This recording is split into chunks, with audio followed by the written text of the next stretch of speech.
লন্ডনে অবস্থানরত বিএনপির ভারপ্রাপ্ত চেয়ারম্যান তারেক রহমান দেশে ফিরতে চাইলে একদিনের মধ্যে ট্রাভেল পাস দেওয়া সম্ভব বলে জানিয়েছেন পররাষ্ট্র উপদেষ্টা তৌহিদ হোসেন। তিনি বলেন, খালেদা জিয়াকে বিদেশে নিতে চাইলেও সহায়তা করবে সরকার। দণ্ডপ্রাপ্ত সাবেক স্বরাষ্ট্রমন্ত্রীর প্রত্যর্পণের বিষয়ে পররাষ্ট্র মন্ত্রণালয় অবগত নয় বলেও জানান তিনি। আরও জানাচ্ছেন মুক্তা মাহমুদ। রোববার জাতীয় প্রেস ক্লাবে বাংলাদেশের পররাষ্ট্র নীতি পরিবর্তনশীল বিশ্বে একটি প্রাসঙ্গিক ভূমিকা নির্ধারণ শীর্ষক ডিক্যাপ টকে অংশ নেন পররাষ্ট্র উপদেষ্টা তৌহিদ হোসেন। শুরুতেই পররাষ্ট্র উপদেষ্টা অন্তর্বর্তীকালীন সরকারের সময়কালে তার মন্ত্রণালয়ের চ্যালেঞ্জগুলো তুলে ধরেন। তাকে পেয়ে সাম্প্রতিক সময়ের নানা বিষয়ে, বিশেষ করে বিএনপির ভারপ্রাপ্ত চেয়ারম্যান তারেক রহমানের দেশে ফেরা, সাবেক স্বরাষ্ট্রমন্ত্রী আসাদুজ্জামান খান কামালের প্রত্যর্পণ, ভারত পাকিস্তান সহ পরাশক্তি দেশগুলোর সঙ্গে অন্তর্বর্তীকালীন সরকারের সম্পর্ক সহ নানা বিষয়ে জানতে চান সাংবাদিকরাও। এ সময় তারেক রহমানের ফেরার বিষয়ে পররাষ্ট্র উপদেষ্টা বলেন, ফিরতে চাইলে তারেক রহমানকে একদিনের মধ্যে ট্রাভেল পাস দেয়া যাবে। তাকে যদি আসতে হয় কি পদ্ধতিতে আসবেন, এটা নিয়ম হচ্ছে যখন পাসপোর্ট থাকে না বা মেয়াদ উত্তীর্ণ হয়ে যায়, তখন কেউ যদি আসতে চান তাহলে তাকে আমরা ওয়ান টাইম পাস একটা দিয়ে দিই আর কি, একবার দেশে আসার জন্য। তো এটা দিতে একদিন লাগে। কাজে এটা উনি যদি আজকে বলেন যে উনি আসবেন, আগামীকাল আমরা এটা দিয়ে পরশুদিন উনি প্লেনে উঠতে পারবেন, কোনো অসুবিধা নেই। এটা ওনার নিজের ব্যাপার। স্ট্যাটাস বা স্পর্শকাতর এটা উনি বলেছেন, সেটা আমরা সবাই জানি, পত্রিকাতেও এসেছে। আমার জ্ঞান এই পর্যন্ত। আমি শুধু এটুকু বলতে পারি যে বাংলাদেশ সরকারের পক্ষ থেকে কোনো বিধিনিষেধ নেই, উনি আসতে পারেন।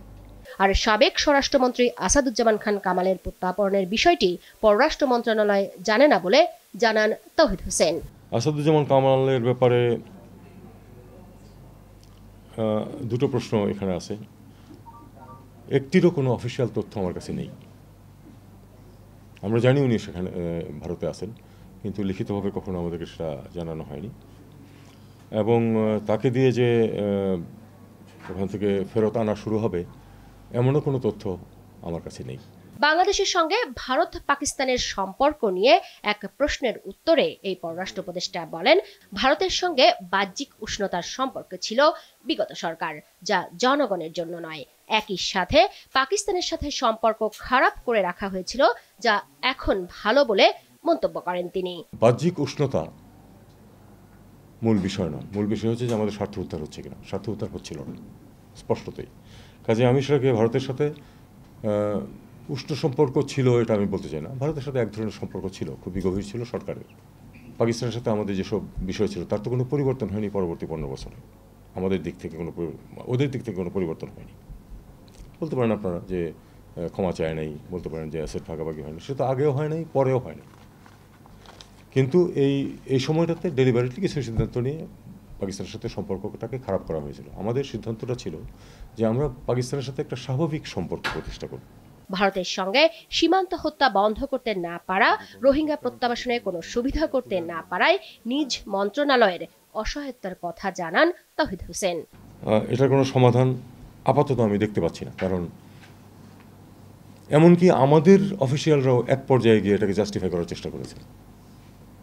অন রেকর্ড আপনাদের পত্রপত্রিকাতেই আছে। আমাদের অফিসিয়াল বলেছেন যে হ্যাঁ অপরাধ হয়েছে, কাজে ইত্যাদি ইত্যাদি। তাকে অ্যাকিউজার, জাজ অ্যান্ড এক্সিকিউশনার, 3টা পজিশন আপনি তাকে দিয়ে দিতে পারেন না। কিন্তু এটা হচ্ছে, কিন্তু আমরা নিন্দা করতে পারি, আপত্তি করতে পারি, সেটা করে যাচ্ছি আমরা। এর চেয়ে বেশি যদি কিছু করা সম্ভব বলে আপনারা মনে করেন তাহলে আমাকে জানাবেন, আমি চেষ্টা করবো সেটাও। রোহিঙ্গাদের বিষয় আমরা এখনও চেষ্টা করে যাচ্ছি যে একটা রোডম্যাপে আমরা আসতে পারি কিনা। এখানে সমস্যা অনেকগুলো আছে, কারণ আশেপাশের দেশগুলোর স্বার্থ আছে। আমি কিন্তু তাদেরকে শুধু দোষারোপ করতে চাই না পয়েন্ট প্ল্যান। তারা তাদের স্বার্থ অনুযায়ী চেষ্টা করবে যে এই সংঘাতের থেকে বা মিয়ানমারের পরিস্থিতি থেকে তারা নিজেদের স্বার্থ কতটুকু উদ্ধার করতে পারবে সেটা তারা চেষ্টা করবে। এই জন্য তাদেরকে দোষারোপ করলে কোনো লাভ নেই। তাদেরকে আমরা পার্সুয়েট করার চেষ্টা করবো যে আমাদের এই সমস্যা হচ্ছে, এটাও দেখার চেষ্টা করো। একটা হয়তো মাঝে মাঝে অবস্থায় আসা যেতেও পারে, কিন্তু আমি যেটা আমার বিদেশি অতিথি যারা থাকেন তাদেরকেও সবসময় বলে থাকি, সেটা হলো যে এটা একটা টিকিং টাইম বোম। জানান আওয়ামী লীগ ছাড়াই আগামী নির্বাচন হবে। সামাজিকভাবে অ্যাকসেপ্টেবল একটা ফ্যাক্ট এটা, যে আওয়ামী লীগ এবার নির্বাচনে থাকবে না।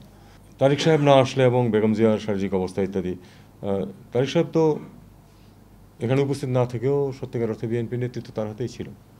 কাজেই উনি ঢাকায় পদার্পণ না করলে যে নির্বাচন হবে না বা সুষ্ঠু হবে না, এটা আমার ঠিক মনে হয় না। মুক্তা মাহমুদ, দেশ টিভি, ঢাকা। নির্বাচন সুষ্ঠু হবে কিনা সেটা অন্যান্য আরো অনেক